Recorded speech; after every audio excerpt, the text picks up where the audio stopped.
осы подкастты қорытындыласақ,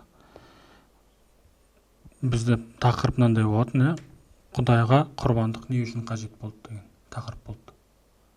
И осыны сіз өзіңізге сөз берем. Андай қорытындылап, жақсылап көрермендерге жеткізсеңіз болады. Не үшін құрбандық Құдайға қажет болды? Құрбандық ол Құдайға емес, адамға қажет болды. Құдай сондай заң орнатты.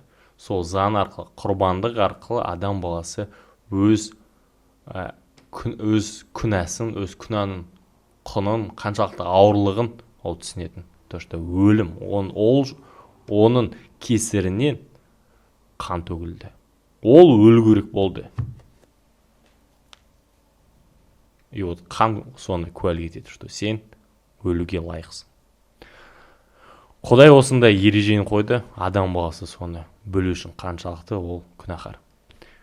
Бірақ Құдай адамды осындай жағдайда қалдырған жоқ.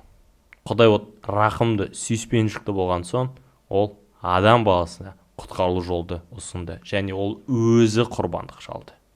Өзі адам баласы үшін құрбандық шалды. Жаңа өсиетте біз көреміз, что Жақия деген кісі ол Исаға көрсетіп айтады, міне Құдайдың тоқтысы.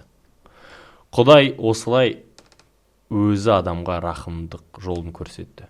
Енді Құдайдың сөзі бойынша, бұлай қарасаң, әрбір адам күнәһар, и барлық адам тозаққа лайық. Өз істеген ісі үшін лайық. Не просто потому, что Құдай оның маңдайына жазды деген, ондай емес. Кітап ол үйретпейді. Кітап көрсетеді, что адам өзінің күнәларына бола, күнәлары үшін ол тозаққа лайық. Бірақ Құдай адам баласына құтқару жол осында, рахым жол осында. И ол өз құрбандық шалды. Сол құрбандық ол Иса Мәсіх. Енді Иса Мәсіхті сенген әркім, Иса Мәсіхке сенген әркім құтқарылады. Соны бізге Құдай өз сөзіне бізге соны жариялайды. Сондықтан таңдау сізде, таңдау өзіңізде. Қай жолды таңдайсыз? Егер өзім құтқарыламын десеңіз, тырысыңыз. Бірақ ештеңе одан шықпайтынын біліңіз. Солай Құдай айтады. Мен айтпаймын, ол мен пікірім емес. Кіммін мен? Оны Құдай өзі айтады. Что адам баласы ол ешқашан өзін ақтай алмайды. Тек қана осы жол. Сондықтан сіз білесіз, Құдайдың құрбандығын таңдау өзіңізде. Рахмет Әлішер мырза, жауабыңызға, осылай біздің әртүрлі сұрақтарымызға жауап беріп жатқаныңызға. Осымен біздің подкастымыз аяқталды. Келесіде көріскенше сау болыңыз. Ал құрметті көрермен, біздің подкастымыз соңына жетті. Біз бүгін оңай тақырып қозғаған жоқпыз.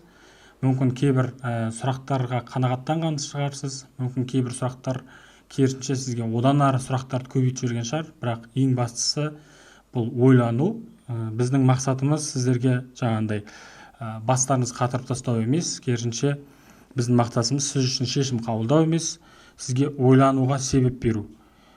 Егер подкаст ұнаса, пікір қалдырыңыздар, лайк басыңыздар, келесі шығарында кездескенше аман болыңыздар.